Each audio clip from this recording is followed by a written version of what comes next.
Whiteout Survival'a yeni gelen Buz Alevi Savaş Marşı Ligi'nde çoğu oyuncu ilk günden pes edip o güzel ödülleri çöpe atıyor. Gücünüz düşük olsa bile tek kuruş harcamadan mitik ekipmanlar ve ada parçaları alabileceğinizi biliyor muydunuz? Bugün hem bu etkinlikte nasıl maksimum bedava ödül koparacağınızı hem de balinaların dizilim yaparken düştüğü o büyük hatayı çözüyoruz. Evet, uzun zamandır o beklediğimiz etkinlik bizim eyaletimize de geldi. Tundra Ligi mantığında ama tamamen bireysel olan yepyeni bir turnuva. Buz Alevi Savaş Marşı Ligi. Şu an için Gen 12 kahramanlarının olduğu eyaletlerde vardı, daha doğrusu ilk açıldığında. Şimdi artık Gen 5 eyaletinde de gelmiş oldu ve biz nasıl oynayacağımızı hadi öğrenelim. Öncelikle burası bir ittifak veya takım oyunu değil, tamamen sizin bireysel gücünüzü ve aklınızı konuşturduğunuz bir arena. Eşleştirme sistemine baktığımızda sadece kendi eyaletinizde değil, farklı eyaletlerin bulunduğu devasa gruplarla, örneğin 36 eyaletli havuzlarla karşılaşıyorsunuz. Sistem sizden 3 farklı kahraman dizilimi istiyor. Bu 3 takımın toplam gücü sizin kaderinizi belirliyor ve ilk 64'e giren oyuncular şampiyonluk aşamasına, yani zirveye doğru eleme maçlarına başlıyor. Şimdi işte en çok kafa karıştıran ve insanların hata yaptığı yer burası. Çoğu oyuncu maça girmeden önce işte buff güçlendirmelerini basıp toplam gücünü şişirmeye çalışıyor. Bu etkinlik özelinde o buffları basmanızın herhangi bir önemi yok. Çünkü onlar genellikle çalışmıyor ve gücünüz değişmiyor. Kısaca mantığı şu: geçici şehir güçlendirmeleri ve ünvanlar bu modda aslında çalışmıyor. Sadece kahramanlarınızın ham gücü, ekipmanları, otomatik olarak devreye giren petleriniz geçerlidir. Neden? Çünkü günde 3 farklı saatte 13, 19 veya gece yarısı gibi maçlar otomatik oynanıyor. Her maça buff yetiştiremeyiz ve oyun da bunu tamamen bu yüzden kapatmış. Şimdi gelelim asıl noktalandığımız yere. Benim gücüm düşük.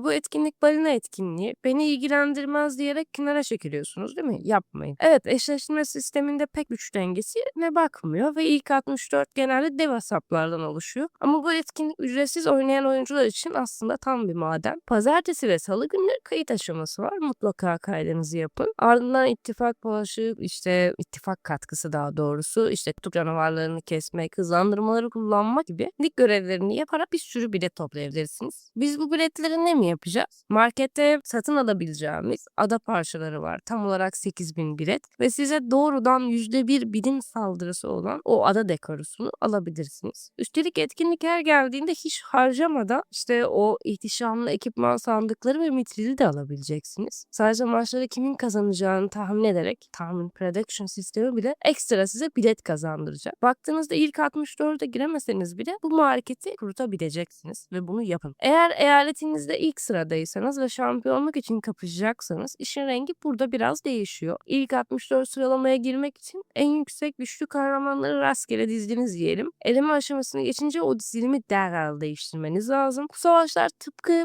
labirent mantığıyla çalışıyor. Sadece gücü yüksek diye birbiriyle alakasız kahramanları aynı takıma koyarsanız sizden çok daha düşük yatırımlı ama takım sinerjisini, işte formasyon dengesini doğru kurmuş bir oyuncuya yenilirsiniz. Kahramanların yeteneklerini birbirinin desteklediği o klasik 60-40 50-50 labirent dizimlerini kullanmak zorundasın. Bu turnuva sadece paranın değil, oyunu ne kadar doğru okuduğunuzun da turnuvası olacak. Hemen Wenger'in özetleyelim. Pazartesi, salı günleri dizilimleri yap, kaydını tamamla. Savaş güçlendirme ve bufflar işine yaramıyor, boşuna harcama. Başlar belirlenen saatlerde otomatik oynanır, yani oyunda aktif olmana ya da yapman gereken bir şeye ihtiyacın yok. İlk 64'e giremeyecek olsan bile günlük görevleri yapmaya odaklan, biletleri topla, marketteki ihtişamlı o güzel ada var ya, özel görünüm, onu kesinlikle al, parçaları, mitrileri al, bunları unutma. Şampiyonluğa doğru oynuyorsan ham güce değil, labirentteki taktiklara, takım seyircisine güven. Hatta bir önceki formasyon videosunda hangi formasyonları yapabiliriz dedim. Buradan da bakabilirsin. Ayrıca markete küçük bir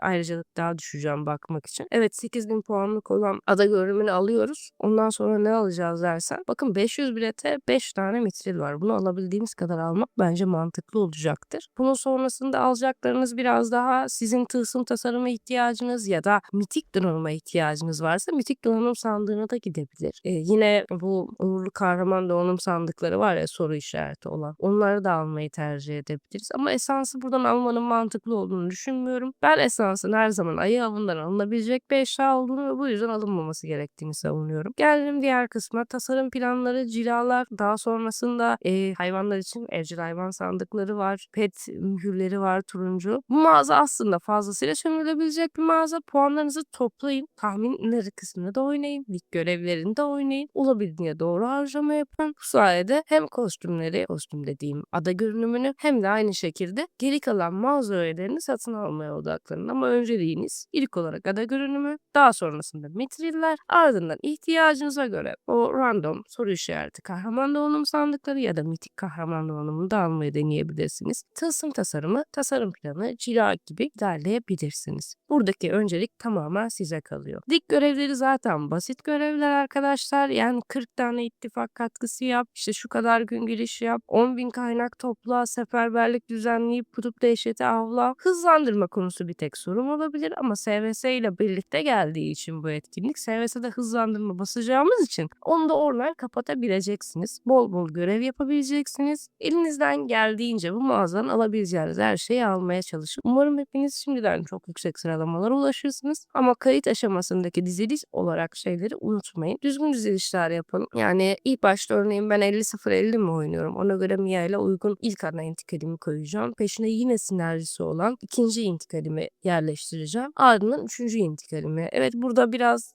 çok fazla eyalet olduğundan nereye kadar gidebileceğimiz bizim gücümüze bağlı, kabul ediyorum. Ama en azından bir yere kadar deneyebiliriz. Buranın ödülleri de çok güzel. Hani en azından ilk 64'e girsek bile yine oradan bir görünüm alabiliyoruz. Ada görünümü alabiliyoruz bir tane daha. Bu da ayrı bir şey. Ve onunla birlikte 1000 tane bize bilet parçası da veriyor. Yükseldikçe o güzel şehir görünümlerini alabiliyoruz. Ben şehir görünümünü bu etkinliğin özellikle çok sevdim. Evet, biraz balinalara yönelik gibi gelebilir. Bilet kısmını daha kullandıktan sonra biz alabildiğimizi alıp yani daha az yatırım yapan oyuncular olarak elimizden geleni ilerlemeye çalışacağız. Bu etkinliğin videosunu da transfer sohbeti açıkken gece geldiği gibi çeker misin demiştiniz. Sizlere sabah 8:18'de şu an hazırlıyorum. Muhtemelen siz uyandığınızda işe gitmeden önce izleyebileceksiniz. Umarım videoyu beğenirsiniz. Ben eşleştirme sisteminin ileride sadece en güçleri değil, kendi aralarında kapışabilecek, belki yine daha dengeli oyuncuları kaplayacak şekilde güncellemesini umuyorum. Siz bu ligin ödüllerini ve sistem hakkında ne düşünüyorsunuz? Yorumlarda buluşalım. Hepsini tek tek okuyup cevaplıyorum. Eğer videoyu faydalı bulduysan beğenmeyi ve eyaletindeki arkadaşlarla paylaşmayı unutma. Kendinize çok iyi bakın ballarım. Bu arada 2000 aboneye geçtik. Destekleriniz için çok teşekkür ederim. Sizleri çok seviyorum.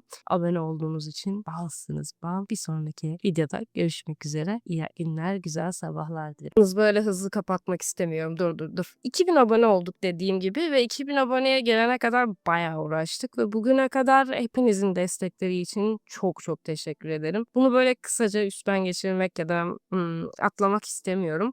Bence kanalın son 3-4 ayında büyük bir hepinizin desteğiyle büyüme elde ettik. Ve bugüne kadar videolarımı beğeniyorsanız, videolarda gördüğünüz eksiklikler, bence Ela şunları düzelsen iyi olur, şöyle şeyler yapabilirsin gibi diyecekleriniz varsa bana yorumlarda bahsedebilirsiniz. Bunu da özellikle videoya eklemek istiyorum. Çünkü eğer bu kısma kadar izleyen varsa zaten fikirlerini duymak beni memnun edecektir. Videoları sonuna kadar izliyorsunuz demektir. İzlediğiniz için teşekkür ederim. Gerçekten destekleriniz için ister katıl abonesi olun, ister sadece abone olun. Gün sonunda hepimiz kendi hayallerimizin peşinden koşuyoruz ve kendi hayallerimiz için bir yerlere gitmeye çalışıyoruz. Her izleyici, her insan bu konuda bir destek, bir adımdır. Sizlere çok teşekkür ediyorum. İyi ki varsınız. Birlikte daha güzel işler başardığımız, daha güzel videolarda görüşmek üzere. Esenlikle kalın.